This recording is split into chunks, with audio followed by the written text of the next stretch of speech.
দেখুন, কথা হচ্ছে বিরোধী দলনেতা যেটা বলেছে তার সুরে সুর মিলিয়ে কথা বলতে হবে এরকম ব্যাপার নয়। যদিও আমি বিরোধী দলের বিধায়ক হিসাবে বলছি, এতদিন পরে সব মনে পড়ে যাচ্ছে কিভাবে আমি বুঝতে পারছি না। একসাথে তো দীর্ঘদিন ছিলেন ওনারা, আর এই পরিবারতন্ত্র বা এটা আমরা আজকে দেখছি না, আমরা তো বারবার বলে আসছি। সেই সময় বা 4 মে 2026-এর আগের দিন পর্যন্ত এই ধরনের একটাও শব্দ তো তাদের মুখ থেকে পাইনি আমরা। তখন যুবরাজ তখন খুব মিষ্টি মিষ্টি লাগছিল, আর এখন আমরা দেখতে পাচ্ছি এখন এইগুলো শব্দগুলো বার হচ্ছে।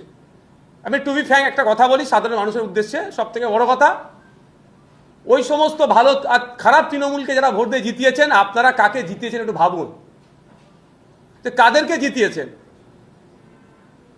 নিজেদের অস্তিত্ব টিকিয়ে রাখার জন্য আপনাদের ভোটগুলোর সম্মানটা কোথায় রাখছে বা কোথায় ঠেলে দিচ্ছে? দেখুন, কে কোন গ্রুপে যাবে সেটা আমি ডিসাইড করে দিতে পারি না, এটা তাদের সম্পূর্ণ ব্যক্তিগত মতামতের উপর নির্ভর করছে। তবে আমি একটা কথা বলতে পারি, আমি ওই বেশি তাত্ত্বিক কথা আমি জানিও না বা বলিও না। হ্যাঁ, নীতি আদর্শের ওপরে আমি অবিচল থাকি। যদি সত্যিকার অর্থে কেউ নীতি আদর্শ নিয়ে চলে তাহলে বলবো রিজাইন করুন। আপনি অমুক জায়গা থেকে দাঁড়িয়েছিলেন মমতা ব্যানার্জির ছবিকে সামনে রেখে, অভিষেক ব্যানার্জি তৃণমূল কংগ্রেসের জোড়াফুলকে সামনে রেখে দাঁড়িয়েছিলেন, রিজাইন করুন, আবার সেখানে ভোটে দাঁড়ান, এসে এখানে ভাষণবাজি করুন। হ্যাঁ, আমি নওশাদ সিদ্দিকী এখানে বসে আছি আমাদের সিম্বলকে সামনে রেখে মানুষের আশীর্বাদ নিয়ে। মমতা ব্যানার্জির চটিও আমাদেরকে দেখাতে হয়নি, মমতা ব্যানার্জির ছবি আমাদেরকে দেখাতে হয়নি। কিন্তু ওইটাই, যারা ছবি দেখিয়ে আজকে জিতে এসে বসলেন, মানে ওভারনাইট তারা পাল্টি মারলো, তাহলে তার নির্বাচনী ক্ষেত্রে মানুষের স্বার্থে তারা কি কাজ করবে? নিজের স্বার্থের জন্য হয়েছে। আমি এখানে তৃণমূলের হয়ে কালিত করতে আসছি না, কারণ তৃণমূলের ভবিষ্যৎ অনেক আগে আমি বলেছিলাম, যেদিন ক্ষমতাচ্যুত হবে তার পরের দিনে পতাকা বাঁধার লোক পাওয়া যাবে না। আর আপনারা দেখুন, আমাকে একটা জায়গা দেখান, এই আজকে 1.5 মাস পার হতে যাচ্ছে, নতুন করে তৃণমূলের ঝান্ডা 1.5 মাসে কোথাও লাগাতে পেরেছে? দেখুন, আমি ব্যক্তিগত কাউকে আক্রমণে যাব না, আমি শুধু একটা কথা বলবো যে যে অন্যায়কে এতদিন তেনারা সহ্য করেছিলেন না প্রতিবাদ করে, তাহলে সাধারণ মানুষ জানতে নিশ্চিতভাবে তাদের কাছে চাইবে যে এতদিন আপনারা আমাদের চোখ কেন খুলেননি। নিশ্চিতভাবে সেখান থেকে আপনারা সুযোগ সুবিধাগুলো পাচ্ছিলেন, এখন ওই এন্ড থেকে সুযোগ সুবিধাগুলো হয়তো পাচ্ছেন না সেইভাবে, বা পাবেন না, কারণ আপনারা ওই সরকারে আর নাই।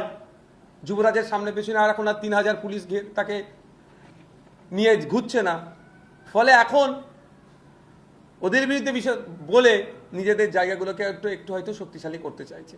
তবে আমি এটা জোর গলায় বলতে পারি, যারা এখন ভাষণবাজি করছে এই বিষয়গুলোকে নিয়ে, 15 বছর কিছু ছিল না, এখন স্বাধীনতার স্বাদ পাচ্ছি, দলে থেকে যারা বলেছে তাতে তৃণমূলের, তাদেরকে যদি দাঁড় করানো হয় নতুন করে, একটাও জিতে আসতে বিধানসভায় পারবে, এটা আমি চ্যালেঞ্জ করে বলছি। দেখুন, আমি এটা সেকেন্ড টাইম এমএলএ, কাকে বললে টাইমটা পাওয়া যায় সেটা আমি জানি, আমি তাকে জানিয়ে দিয়েছি যে আমার জন্য এই টাইমটা বরাদ্দ করতে হবে। তার কাজ হবে আমার টাইমটা রেখে বাকি টাইম ডিস্ট্রিবিউট করে, কোনো কথা হবে না, আমাকে আমার টাইম দিতে হবে। আর আমি আমার টাইম দিয়ে নেওয়ার জন্য কাউকে তেল লাগাবো না। আমি এটাও বলছি আপনাদের মাধ্যমে যে অমুককে তেল লাগাতে হবে, অমুকের সাথে সাথে ঘুরতে হবে। আমি এর আগের বারে 5 বছরের পারফর্ম করছি বিধানসভায়, আমার যা টাইমের প্রয়োজন ছিল, যাকে নির্দিষ্ট টাইম যার কাছ থেকে বরাদ্দ হয় তাকে যে বলেছি সিস্টেম মেনে, এবারও সিস্টেম মেনে উঠবো, আমার টাইম আমাকে দিতে হবে। চিত্রা জুয়েলার্স, HUID হলমার্কযুক্ত খাঁটি সোনার গহনা মানেই মশাটের চিত্রা জুয়েলার্স। মজুরি 7% থেকে শুরু। চিত্রা এপিক সিলভার, চণ্ডীতলা থানা এলাকার একমাত্র এক্সক্লুসিভ সিলভার শোরুম। মনের মতন গয়না মানে চিত্রা জুয়েলার্স, মনের মতন গয়না মানে